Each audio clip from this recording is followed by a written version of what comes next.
আজি কি খাবা তোমালোকে? আজি আমি পিকনিক খাব আহিছো। গাহৰি মাংস খাম।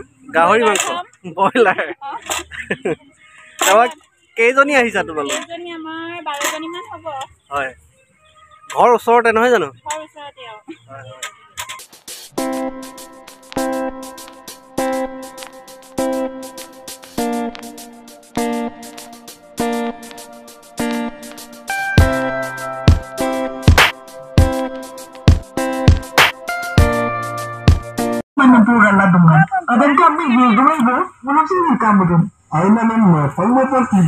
ক'ৰ পৰা আহিছে আপোনালোক?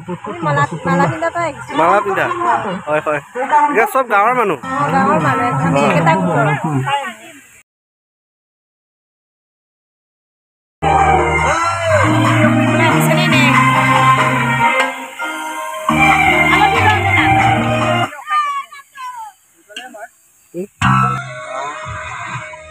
বগৰী পকিছে নহয় নে? হয়, এটা খোৱা দেখুৱাই দিয়া ধুনীয়াকৈ নিমখ চিমখ ৰ'বা দেই, নিমখ লোৱাটো দেখুৱাওক। ৰ'বা ৰ'বা, এতিয়া খোৱা। মিঠা হৈছে নাই? হৈছে, খাব পৰা হৈছে নহয় জানো? কিবা ইতিমধ্যে আপোনালোকে দেখা পালে মাজুলীৰ চেলেকঘাটৰ যিটো বগৰী চাপৰি, এই বগৰী চাপৰিটোত পিকনিক খাবৰ কাৰণে স্থানীয় যিসকল যুৱতী, স্থানীয় মানে চেলেক, নলদুৱাৰ, চেঁচাচুক এইকেইখন গাঁৱৰ যিসকল যুৱতী, লগতে বালিজান, বালিদুৱাৰ এইকেইখন গাঁৱৰ যিসকল যুৱতী তেওঁলোক ওলাই আহিছে।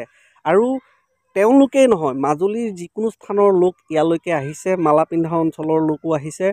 তেওঁলোকে ইয়াতে পিকনিক খাবৰ কাৰণে আহিছে।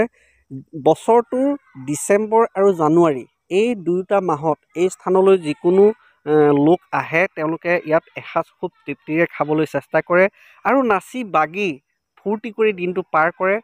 যিহেতু প্ৰতিজন মানুহৰ জীৱনটো দুখ দুৰ্দশাৰে ভৰা, কাৰোবাৰ যদি কিবা এটাত সুখ আছে, কিবা এটাত দুখ আছে, গতিকে সকলোৰে জীৱনটো সুখ দুখৰ ইপিঠি সিপিঠি। কাৰোবাৰ যদি সুখ আছে, এফালে যদি সুখ আছে, এফালে কিবা এটা কাৰণত দুখ আছে। ঠিক তেনেকৈ কাৰোবাৰ কোনোবা এটা ফালে দুখ আছে, আকৌ কোনোবা এটা ফালে সুখ আছে। গতিকে সকলো মানুহে ইয়ালৈকে আহে, আহি ইয়াতে এসাঁজ তৃপ্তিৰে খায় আৰু ইয়াতে সেই যি মনৰ দুখখিনি পাতলাবলৈ চেষ্টা কৰে আৰু ফূৰ্তি কৰিবলৈ চেষ্টা কৰে। গোটেই দিনটো হাঁহি ধেমালি ফূৰ্তি কৰে, ৰং তামাচা কৰে। লগতে ইয়াত যি বগৰী আছে, চাপৰিটোত যি শজোপা বগৰী আছে, বগৰী যিহেতু এই সময়ত পকিবলৈ আৰম্ভ কৰে, সেই কাৰণেও ইয়াতলৈ যিকোনো স্থানৰ লোক আহে। আৰু এই ঠাইখন যিহেতু পিকনিক খাবৰ কাৰণে উপযোগী স্থান, যিহেতু ইয়াৰ কাষেৰে এখন নৈ বৈ গৈছে, নৈখনৰ পানী যিহেতু সদায় বৈ আছে, বোৱতী নৈ, পানী ফটফটীয়া, একদম পৰিষ্কাৰ পানী। লগতে কাষত যি বগৰী চাপৰি আছে, বগৰী চাপৰিটোত আপোনালোকে যদি খৰি বিচাৰিলে খৰিৰ কাৰণে অভাৱ নাই, যিকোনো খৰি পায়। পিকনিক খাবৰ কাৰণে আপুনি খৰি লৈ নানিলেও ইয়াতে খৰি বিচাৰি খাব পৰা সুবিধা আছে। আৰু যি বগৰী আছে, তৃপ্তিৰে আপোনালোকে ৰ'দত বহি, এই ঠাণ্ডাত আপোনালোকে ৰ'দত বহি, কোনোবা এটা চুকত য'ত ৰ'দ পৰিছে তাত ধুনীয়াকৈ বহি লৈ নিমখ জলকীয়া লগাই তৃপ্তিৰে দুই এটা বগৰী খালে খুব ভাল লাগে। আৰু যিহেতু লখিমপুৰ মাজুলী সংযোগী এইটো পথ ইয়াৰ কাষেৰে আছে, সেই পথেৰে যিকোনো স্থানৰ লোক আহি থাকে। আৰু ইয়াতে এখন বজাৰো বহে, নলদুৱাৰ অঞ্চলৰ এখন বজাৰ আছে। গতিকে যিকোনো স্থানৰ লোক এই ঠাইলৈ আহি থাকে আৰু দলং নিৰ্মাণৰ কাম চাবলৈও যিকোনো স্থানৰ লোক আহে, খুবেই আকৰ্ষণীয় হৈ পৰে। সেইকাৰণে ইয়ালৈকে পিকনিক খাবলৈ যিকোনো স্থানৰ লোক আহে। আজিও আহিছে, কাইলৈ উৰুকা, মাঘ বিহুৰ উৰুকা। তৎসত্ত্বেও আজিৰ দিনটোত এই চাপৰিটোত পিকনিক খাবলৈ আহিছে, সেয়া সঁচাই এটা ভাল লগা কথা। আৰু মই কৈছোঁৱেই, খুবেই আকৰ্ষণীয় ঠাই, মনোমোহা ঠাই। ইয়াত আপোনালোকে নৈখনৰ কাষেৰে যিটো চাপৰি আছে, চাপৰিটো আকৰ্ষণীয়। আৰু ইয়াতে মানুহৰ সমাগম যিহেতু হয়, নামনি মাজুলী এই ঠাইখন সঁচাকৈ পিকনিক খাবৰ কাৰণে উপযোগী। যিসকল লোক ইয়ালৈ আহিছে, হয় 100 জনৰ ভিতৰত হয়তো 10 জনে বেয়া পাব পাৰে, কিন্তু 90 জনে ইয়ালৈ আহি ভাল পাইছে, কোনেও বেয়া পোৱা নাই। গতিকে এনেকুৱা এখন ঠাই, এই ঠাইখনত আজি দেওবাৰৰ দিনটোত কাইলৈ যিহেতু উৰুকা, মাঘ বিহুৰ উৰুকা, আজি পিকনিক খাবলৈ আহিছে, যুৱতীসকলে আহিছে আৰু তেওঁলোকে খাবৰ কাৰণে যা যোগাৰ কৰিছে। তাৰপিছত খোৱা বোৱা কৰি তেওঁলোকে ফূৰ্তি কৰিব, গোটেই দিনটো ফূৰ্তি কৰিব। এনেদৰে এই চাপৰিটো গোটেই দিনটো কোলাহল এটা পৰিস্থিতি সৃষ্টি হ'ব, এটা ভাল লগা মুহূৰ্ত ইয়াতে হ'ব।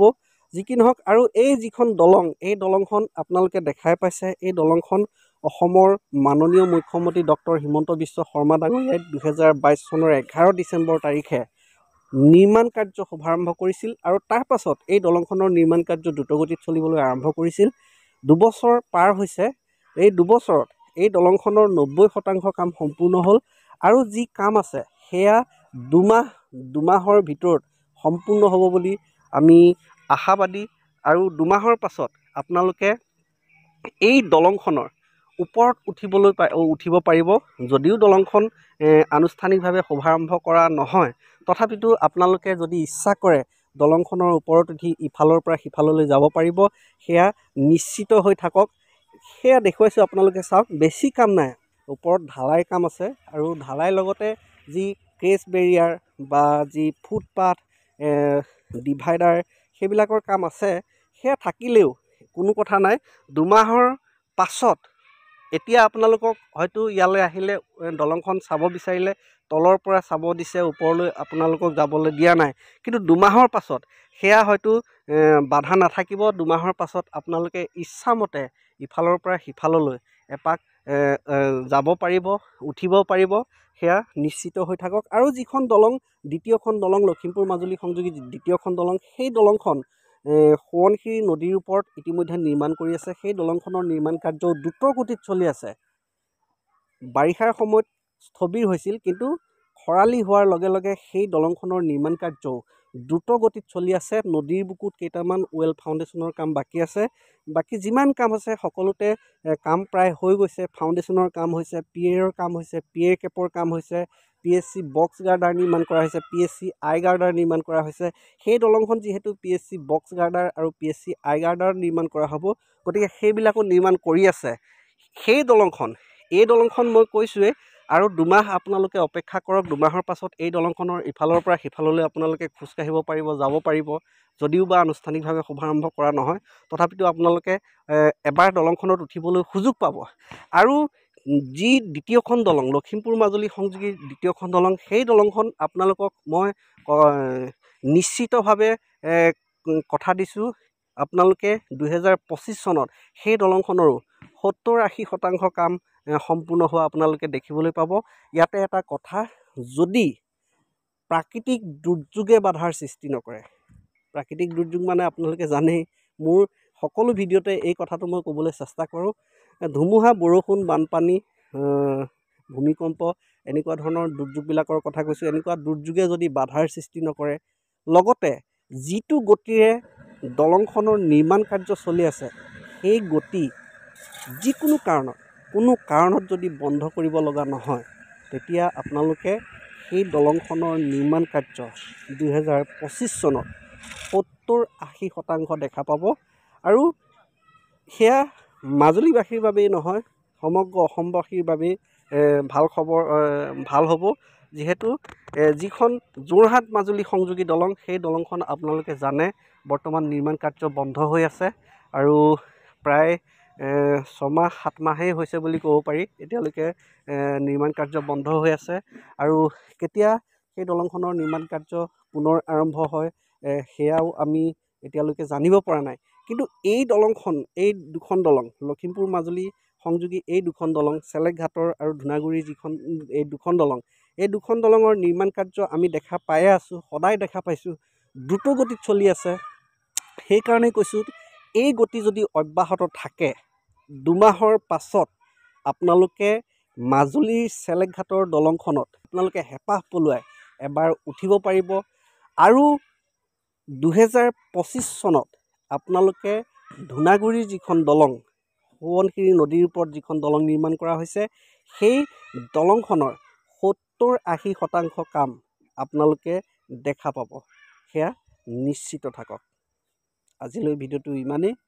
ভিডিঅ'টো চাই যদি ভাল পালে লাইক কমেণ্ট শ্বেয়াৰ কৰিবলৈ একেবাৰে নাপাহৰিব। Hi guys, what's up?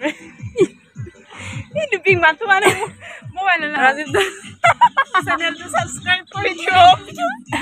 Hi guys, Rajiv dar channel to subscribe kori diba. Bye. Sob video pabo tate Majuli video. Ai ka. Simula sila party la kaam karo.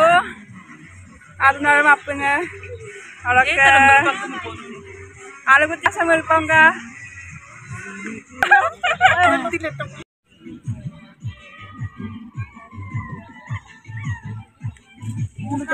Hi guys, Rajiv dar channel to subscribe kori dibo.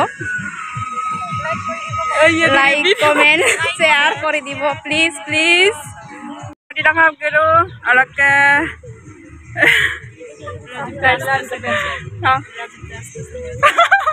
Enole lutte bharaka ludara enole apur betul betul semula mana ek tangor hai ka ludara ne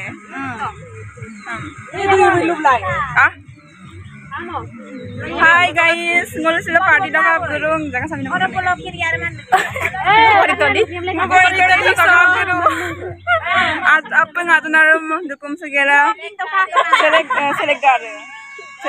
select Gunaguri gan Rajiv Das ka channel se subscribe kiran please share comment like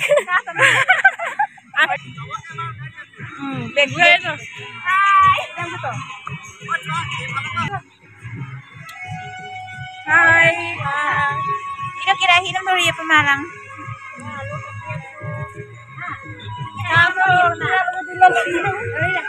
Idam kata ini lagi di luar larang. Siapa sindorok ke? Anjing katisa.